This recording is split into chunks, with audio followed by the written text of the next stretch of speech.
There is a particular kind of person the world does not know how to classify. They move through social spaces without attachment. They attend gatherings but leave early. They respond when spoken to but initiate nothing. They hold no ongoing text threads, no weekly dinners, no standing invitations. When you ask them about their weekend, the answer is brief and self-contained. When you suggest getting together, they agree in principle but never follow through.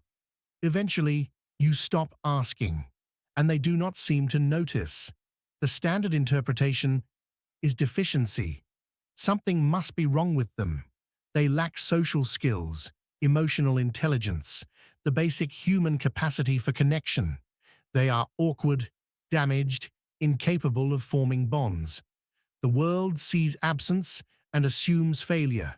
It never considers that the absence might be deliberate, that the person without friends might have made a calculation, assessed the patterns, and arrived at a conclusion you have not yet faced. People who keep no friends did not start that way. They began, like everyone else, reaching out, trusting easily, believing that connection was inherently good. They offered loyalty without requiring proof. They forgave quickly and forgot slowly. They assumed that effort would be reciprocated, that vulnerability would be honored, that kindness would not be weaponized. And then the education began, not through one dramatic betrayal, but through a long series of small, repeated lessons that built into an inescapable recognition. They learned that most people do not want connection. They want supply. They want someone who listens but does not need to be heard. Someone who gives but does not ask. Someone who absorbs their complaints, validates their choices, provides emotional labor on demand, and disappears when no longer useful. The pattern repeated across contexts. Different people, same mechanics. The friend who only called when they needed something. The sibling who showed up for holidays and vanished the rest of the year. The partner who claimed intimacy but flinched at accountability. The colleague who smiled in meetings and undermined behind closed doors.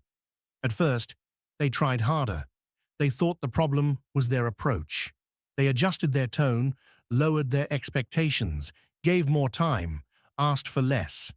They became experts in reading the room, anticipating needs, smoothing over tension. They turned themselves into emotional infrastructure. And still, the outcome did not change. Because the issue was never their technique. It was the fundamental imbalance in what was being offered versus what was being taken. The turning point was not a single event. It was the slow accumulation of evidence that most relationships operate on extraction. People want access, not reciprocity. They want your attention, your energy, your willingness to carry their discomfort. But when you need the same in return, they are busy. They misunderstand. They tell you not to take things so seriously. They suggest you are being too sensitive, too demanding, too much. And in that moment, the entire structure becomes visible. You were never a friend. You were a function. Once you see it, you cannot unsee it. You begin to notice the mechanics everywhere. The person who texts only when they are bored. The family member who remembers you exist when they need a favor. The acquaintance who treats you like a therapist but never asks how you are doing. The pattern is not occasional. It is structural. And the realization is not bitter. It is clarifying. You understand that most people are not capable of the kind of connection they claim to want. They are capable of performance, transaction, conditional presence, but not mutuality, not consistency, not the kind of presence that costs something. So you stop participating, not loudly, not with announcements or confrontations. You simply stop offering what is not valued. You stop initiating. You stop being available on demand. You stop pretending that shallow interaction is the same as real connection. And what happens next is predictable. Most people do not notice. A few express mild confusion. No one fights to keep you, because they were never holding on in the first place. They were leaning, and when you step back, they do not fall. They just find someone else to lean on. This is when the label arrives. Difficult, cold, distant, unfriendly. The world has a specific vocabulary for people who refuse to subsidize one-sided relationships. It does not call them discerning, it calls them broken. Because a person who does not need to be liked cannot be controlled. And systems built on guilt, obligation, and the fear of loneliness require participants who are afraid to be alone. The loner is not afraid. That is what makes them dangerous. They have already survived the thing most people spend their lives avoiding. They have sat with themselves in silence and discovered that it is not unbearable. In fact, it is often preferable to the noise of people who do not mean what they say. They have tested their capacity for solitude and found it sturdy. They do not need your validation. They do not fear your disapproval. They cannot be guilted into staying, shamed into compliance, or manipulated through the threat of abandonment. Because abandonment already happened, and they are still here. This terrifies people who rely on relational leverage. The friend who keeps you close by making you feel needed. The parent who uses guilt to manufacture loyalty. The partner who threatens to leave every time you set a boundary. These tactics require a participant who believes that being alone is worse than being used. The loner has run that experiment and arrived at a different conclusion. They would rather have nothing than have something that costs their peace. The irony is that people who keep no friends are often the ones most capable of real friendship. They know what it looks like. They have studied the difference between someone who shows up and someone who performs. They can identify sincerity in 3 sentences. They recognize reciprocity before it is even tested.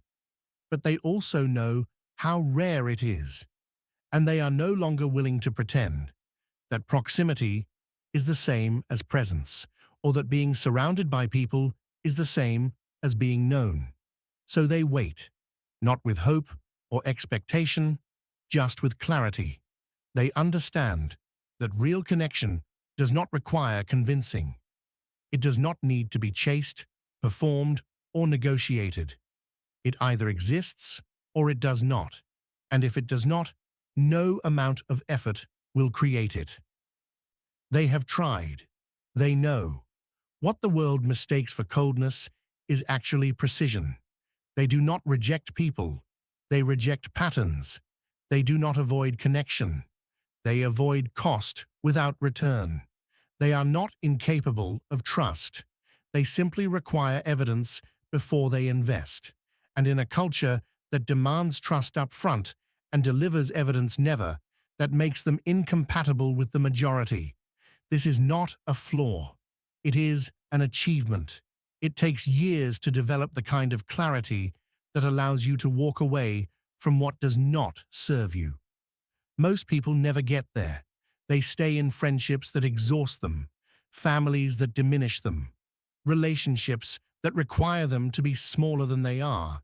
They do it because they are afraid. Afraid of being alone. Afraid of being judged. Afraid that if they set standards, no one will meet them. And they are often right. But the loner has discovered something more important than being right. They have discovered that being alone is not the worst outcome. Being with the wrong people is. So when you encounter someone who keeps no friends, do not assume they are broken. Consider the possibility that they have simply finished a calculation you have not yet started. They have measured the cost of connection against the value it provides. They have observed the patterns. They have tested the exceptions. and they have concluded that most of what passes for friendship is neither deep enough to matter nor light enough to carry. They are not waiting to be saved. They are not hoping you will be different. They have already decided, and the decision is final. Not because they are bitter, but because they are clear. Not because they hate people, but because they respect themselves. They will not trade peace for proximity. They will not perform connection to avoid judgment. They will not stay where they are not valued simply because leaving feels uncomfortable. This is the part that frightens people, not the isolation itself, but the fact that it was chosen, that someone looked at what the world offers and said no, that they walked away not in pain, but in certainty, that they are fine, better than fine, whole. Beware of loners who keep no friends, not because they are dangerous to you, but because they represent something you may not be ready to face. The possibility that you do not need what you think you need.